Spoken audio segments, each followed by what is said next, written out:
Moby Dick, por Herman Melville.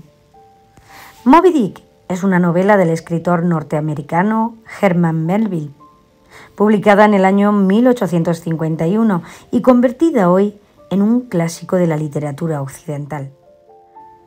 Cuenta la historia del barco ballenero Pequod, a cargo del capitán Ahab, decidido a cobrar venganza contra la legendaria ballena blanca conocida como Moby Dick, que no conseguirá un hombre cuando desea una cosa. Es una de las frases más reveladoras de la novela. La frase no solo explica al temerario capitán Ahab, también al mismo Herman Melville, quien se propuso escribir una obra monumental basada tanto en su experiencia como ballenero como en el caso del barco ballenero Essex, embestido por un cachalote en el año 1820. Esta novela está compuesta de 135 capítulos. Moby Dick se despliega en unas 800 páginas. Como si fuera poco, la obra supera los límites de la narrativa y echa a mano de rasgos de discurso poético, teatral y ensayístico. Moby Dick repasa también referencias literarias y simbólicas alusivas al poder, a la lucha entre el bien y el mal y a la lucha entre la razón y la locura. Todos estos aspectos, que hoy se valoran como una genialidad, fueron causa de rechazo rotundo y un fracaso en ventas de Moby Dick mientras vivía el autor. Pero, ¿por qué esta obra fue redimida en la historia y se ha convertido en un clásico imperdible de la literatura? Pasamos al resumen de la novela Moby Dick de Herman Melville. Ismael es un joven de unos 20 años en busca de aventuras. Tras dejar sus estudios y sin tener dinero encima, decide aventurarse en un barco ballenero. Para ello, se dirige a la isla de Nantucket, centro de caza ballenera de Massachusetts, Estados Unidos. En el camino conoce a Queequeg, un indígena neozelandés, arponero de oficio, con quien se ve obligado a compartir cama. El joven Ismael pasa frente a una capilla a cargo del padre Maple, arponero retirado y ahora predicador. El religioso comenta el pasaje bíblico de Jonás, el profeta, que pasó 3 días en el vientre de una ballena. De regreso a la posada, Ismael y el extraño Queequeg traban amistad y juntos toman una goleta hasta Nantucket. Una vez allí, Ismael visita los barcos Devil Dam, el Tit-Bit, el Pequod y decide que se embarcarán en este último, propiedad de los capitanes Peleg y Bildag. Antes de hacerlo, un hombre llamado Elías, acaso un profeta, le advierte sobre un peligro inminente. El inicio de la travesía. En la ausencia misteriosa del capitán, el barco se hace a la mar bajo comando de Starbucks, primer oficial a bordo, Stab, segundo oficial, y Flask, tercer oficial, además de Ismael y Queequeg. La tripulación cuenta también con los arponeros Tastego, proveniente de etnia Quinaag, y Dago, de origen africano. Tras unos días en alta mar, finalmente aparece en cubierta el capitán Ahab, cuyos rasgos sorprenden a los marinos.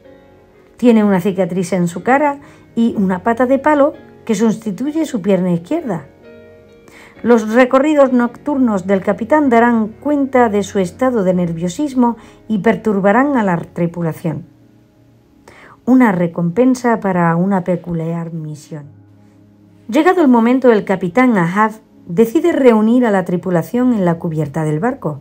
Ofrece un doblón de oro español a aquel tripulante que avise una ballena blanca. No se trata de una ballena cualquiera, se trata de una ballena conocida como Moby Dick, cuyas señales distintivas son la aleta caudal rota y la boca retorcida. Ahab confiesa sus motivaciones en medio de un discurso sentimental y pasional que contagia a casi toda la tripulación. El legendario cachalote le había arrancado la pierna izquierda y lo convirtió en un lisiado en medio de una lucha fatigante. Como venganza, ahora el capitán debía dar muerte a la bestia. Razón, locura y pasión.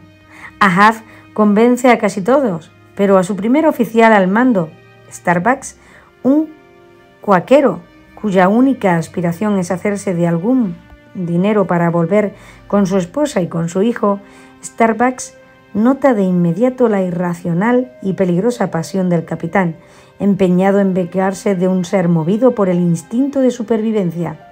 Sordo a cualquier razonamiento, el capitán sostiene su objetivo, reforzado por el contagio animoso que ha despertado en su tripulación, no solo por su liderazgo carismático, sino por la recompensa ofrecida. Ceder para persuadir.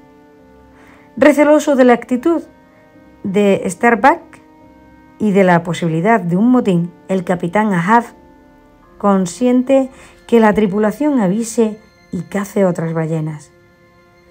Cuando el vigía identifica un grupo de cachalotes próximos, se descubre que Ahab, sin conocimiento de nadie, traía a bordo a un grupo de balleneros liderados por una persa llamado Fedallah.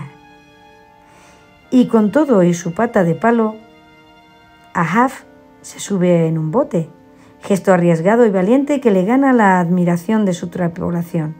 Pero también circulan comentarios sobre la salud mental del capitán y la influencia de estos tripulantes fantasmas que parecen la encarnación del mal al resto de la tripulación. Un océano de aventuras. Los navegantes llegan a una zona en donde creen haber avistado la ballena blanca. Lanzan sus botes al agua en un movimiento rápido, solo para descubrir que se trata de un pulpo gigante. Para Starbucks es un mal presagio. Para Quigig, una pista que los acerca a las ballenas. Muchas aventuras los esperan mientras llega el gran momento. Entre ellas luchan contra los tiburones y tienen varios encuentros con diferentes embarcaciones. Algunas de estas tripulaciones los exhortan a desistir de cazar a Moby Dick. Otras tripulaciones se enfrentarán a ellos por la caza de ballenas comunes. Mientras tanto, las tensiones entre Ahab y Starbucks aumentan. El encuentro esperado, Moby Dick. Obcecado, el capitán dirige la nave hacia aguas turbulentas. Por ese camino se producirá el encuentro final entre Moby Dick y Pickwood. Bajan los botes rápidamente y comienzan una lucha de 3 días. En la primera confrontación, Ahab pierde su bote. En la segunda confrontación, su prótesis se destruye. Adivinando los resultados de la absurda empresa, Starbucks le pide que desista, pero ahora más que nunca Ahab está enceguecido. En la batalla del tercer día, el capitán hunde el arpón sobre el lomo de la bestia que, en un acto reflejo de dolor, destruye la proa del barco y lo hace hundirse.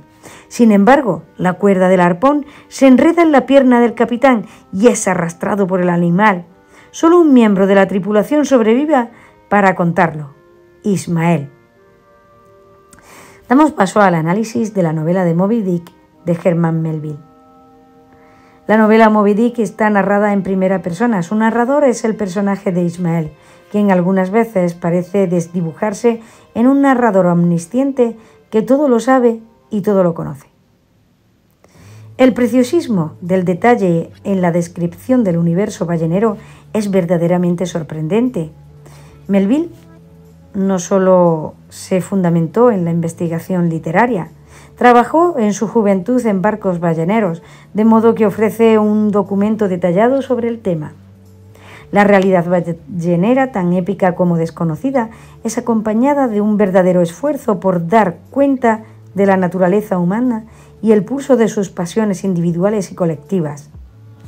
Esto ha despertado diversas interpretaciones simbólicas, religiosas y hasta políticas.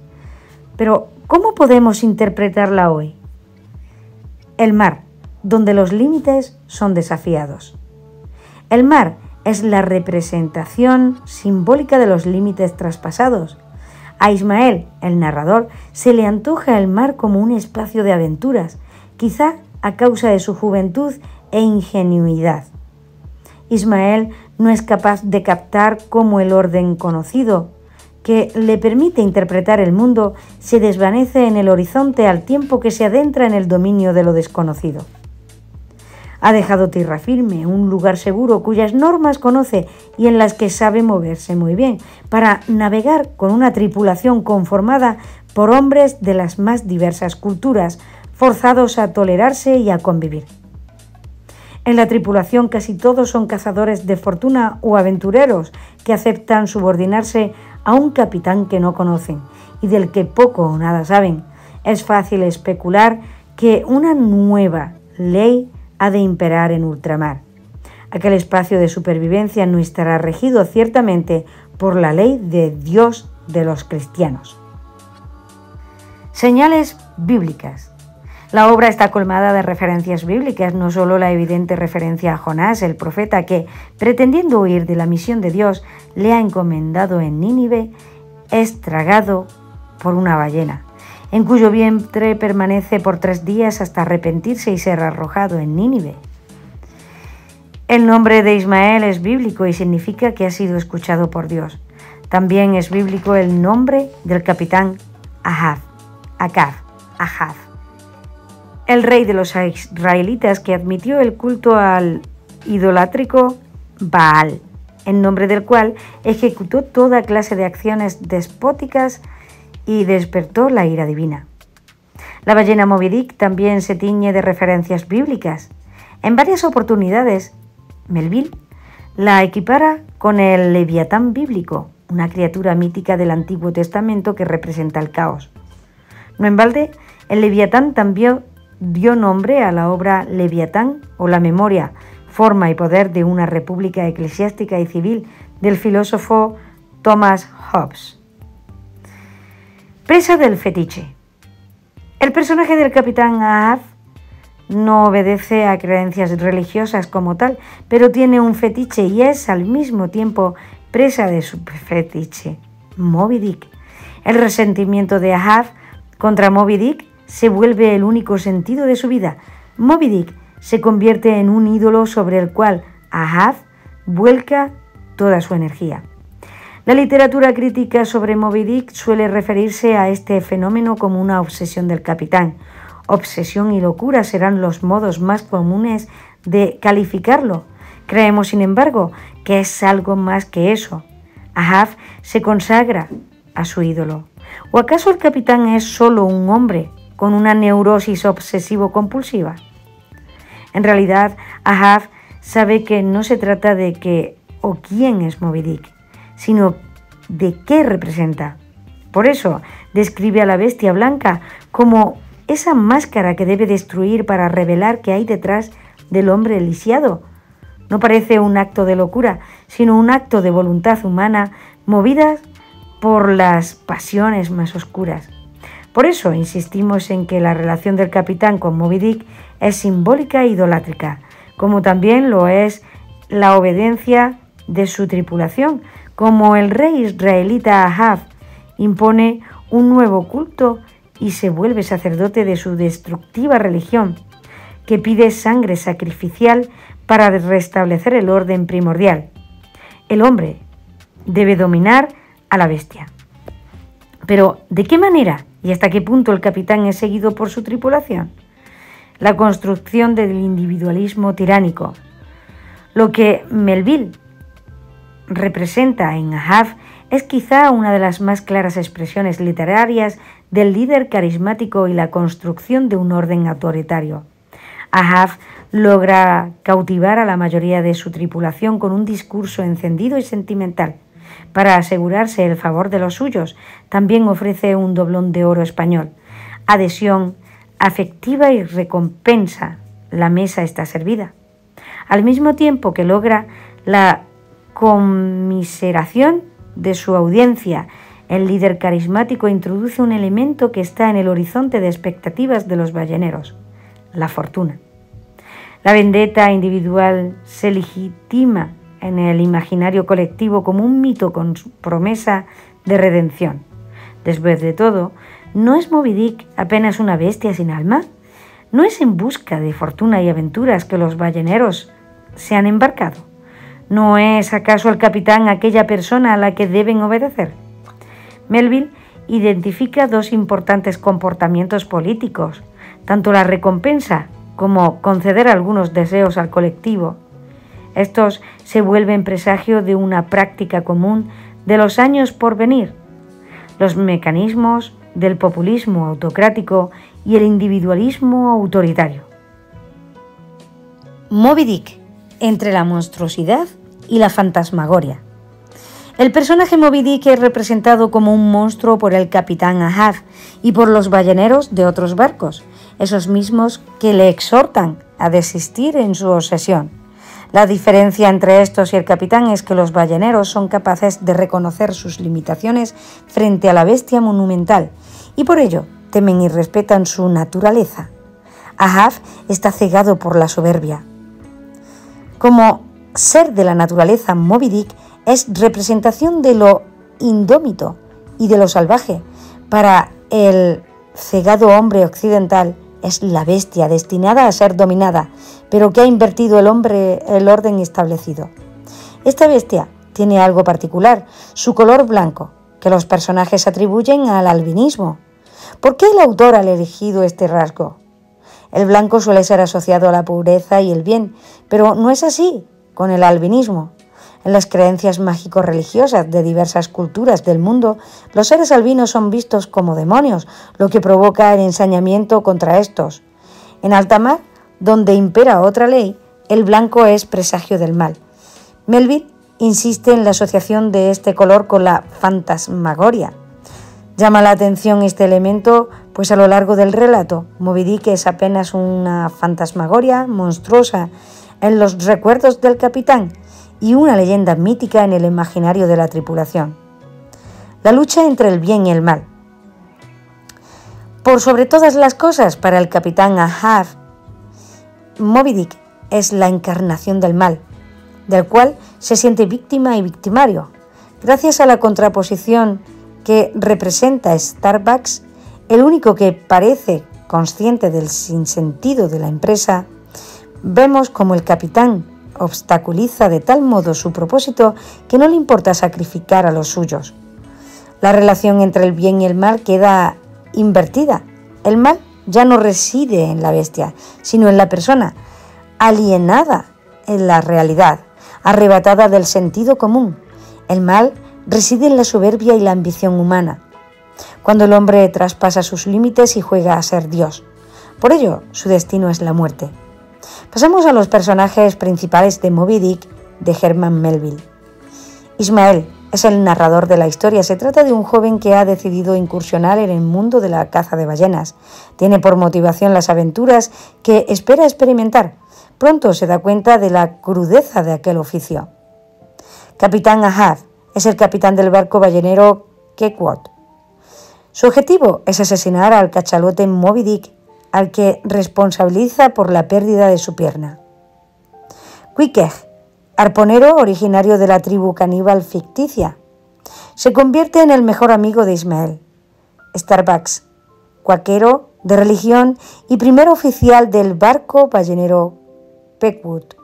Su motivación principal es ganar dinero suficiente para regresar a casa con su esposa y con su hijo. Es el único que cuestiona las motivaciones del capitán Ahab. Staff, segundo oficial a bordo del Pequod. No es un hombre educado, pero destaca por su comprensión de la vida. Flag, tercer oficial a bordo del Pequod. Moby Dick, ballena asesina blanca, personaje en torno al cual gira todo el relato. Durante una travesía, el capitán Ahab y Moby Dick sostienen una lucha, la cual Ahab pierde una pierna. Pasamos a estudiar la biografía de Herman Melville. Herman Melville nació en Nueva York en el año 1819 y también murió en Nueva York en 1891. Su apellido originalmente era Melville.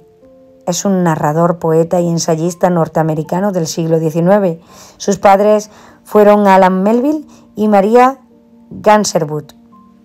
Era el tercero entre 8 hermanos. tuvo una infancia acomodada. Sin embargo, su padre malgastó su fortuna y se declaró en quiebra en el año 1830, poco antes de morir. Melville trabajó por 3 años como marino al cumplir la mayoría de edad, primero en un buque de carga y luego en un barco ballenero. En este tiempo fue prisionero de la tribu Taipi en las Islas Marquesas, fue prisionero en Tahití, recorrió las islas del Pacífico y vivió en Maui. Estas experiencias fueron la base de sus primeros relatos, muy exitosos entre los lectores. Se casó con Elizabeth Knapp y tuvieron 4 hijos. Con la publicación de la novela Mardi, su reputación comenzó a descender, lo que empeoró con Moby Dick. Incursionó como poeta, ensayista y conferencista, pero tampoco logró consolidarse. Finalmente se empleó como inspector de aduanas en Nueva York, donde ejerció por 19 años. El alcohol afectó su vida marital. Tuvo que enfrentar también la muerte de sus 2 hijos varones. Herman Melville murió a la edad de 72 años y su obra fue sepultada en la memoria de aquella generación. Fue solo después de su muerte, en la década de 1930, cuando la tensión política mundial hizo despertar el interés en Moby Dick, que fue interpretada como una premonición del totalitarismo del siglo XX.